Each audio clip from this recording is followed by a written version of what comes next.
Biglang natuklasan ni Lei Jiayin ang paraan para hindi siya mamatay. Dahil natuklasan niya ang pagbababad sa tubig ng mga lechon sa isang banga. Pagkaraan ng ilang linggo, pagkabukas nito ay sariwa pa rin at napakasarap. Nakakita siya ng pag-asa sa pagdadala ng lechon sa mahal na reyna kaya agad siyang nagtanong. Gamit ang paraan ng pag-iingat sa tubig, makakapagdagdag ka pa ng ilang araw. Ano man ang paraan, hindi na mapapahaba pa. Ngayon na ang araw. Manahimik ka. Bilasan mo at sabihin mo sa akin. Saan ka ba nanggaling? Anong paraan ng paghihiwalay? Ito kasi. Dito nagse-sign. Pwede bang igalang? Manahimik ka. Yung banga mo roon.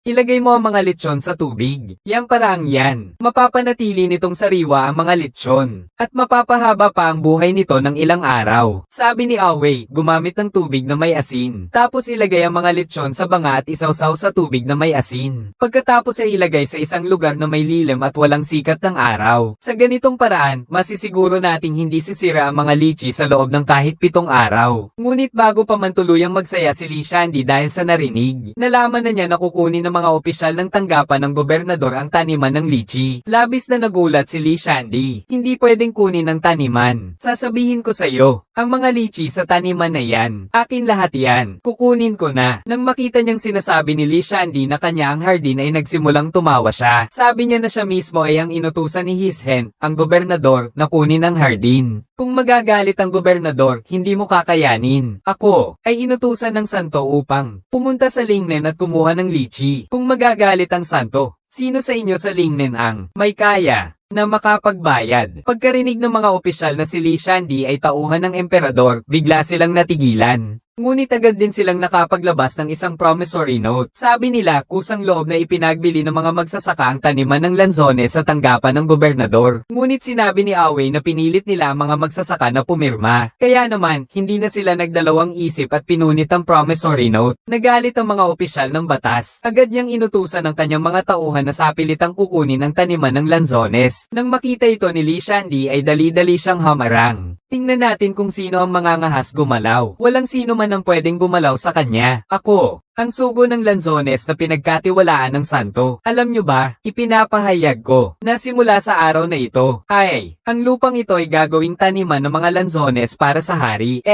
na gagamitin sa paghahatid ng mga lanzones patungong Hilaga bilang handog. Ang mga utang ng taniman ng lanzones, JNAYG. Mukhang sa mga santo na ninyo dapat humingi ng tulong. Sa takot at panlilinlang, nailigtas ni Li Shandy ang taniman ng lychee. Pero kahit nailigtas ang taniman ng lychee, ang pagdadala ng lychee sa imperial na consort ay isang tiyak na kamatayan. Si Xingpingan ay dumating din upang mang-aral sa kanya na tumakas na. Pero kahit anong mangyari, hindi siya nakinig. Naisip ni Li Shandy na kung ang tubig alat at palayok ay makapagpapahaba ng buhay ng pagkain, maaaring may iba't ibang epekto ang iba't ibang materyales. Kaya nagtipon siya ng iba't ibang uri ng banga para sa pagsusulit. At natuklasan din niya na mas epektibo ang pangangalaga kapag mas mababa ang temperatura ng tubig. Pagkatapos ng pagtuklas na ito, dumating si Zhao Zangshu mula sa tanggapan ng gobernador para magtanong kung kumusta na siya. Kaya naman humingi siya ng kaunting sangkap. May yelo ba? Yelo.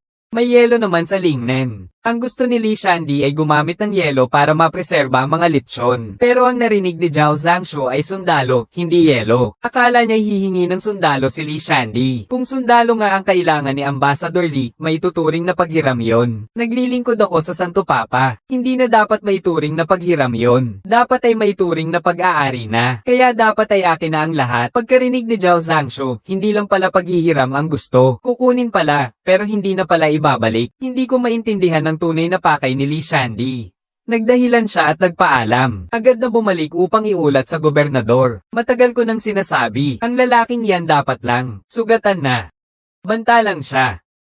Mabuti pa nga, ang mga sulat ko para sa hukbo, hindi pa nga napupunta sa akin. Naamoy na niya ang amoy ng mga sulat. Umakyat siya at kinagatan ito. Pagkarinig na papatayin ni Gobernador He si Li Shandy, dali-daling nagsabi si Zhao na siya ay sugo ng emperador at hindi pwedeng basta-basta pumatay. Kaya kinabukasan ay muling nagpunta siya upang dalawin si Li Shandy, para tingnan kung anong gamot ang kanyang ipinagbibili. Pero hindi ko inaasahan na ang unang hihingi ni Li Shandy ay yelo. Paano naman ang usapin ng yelo? Nakita ni Zhao Zangshu na determinado itong humiram ng sundalo. Kaya pinasulat niya rito ang isang dokumento ng paghihiram ng sundalo bilang patunay. Ngunit hindi inaasahan na walang pag-aalinlangan na sinimulan ni Li Shandy ang pagsusulat. Pero nang matapos siyang sumulat ay natulala na siya. Ang gusto pala ni Li Shandy ay yelo. Hindi ang mga sundalo na inaakala niya. Yelo lang pala.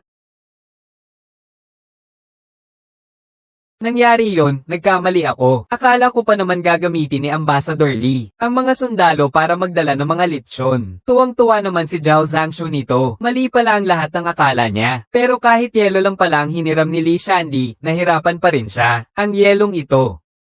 Mas mahirap na nga.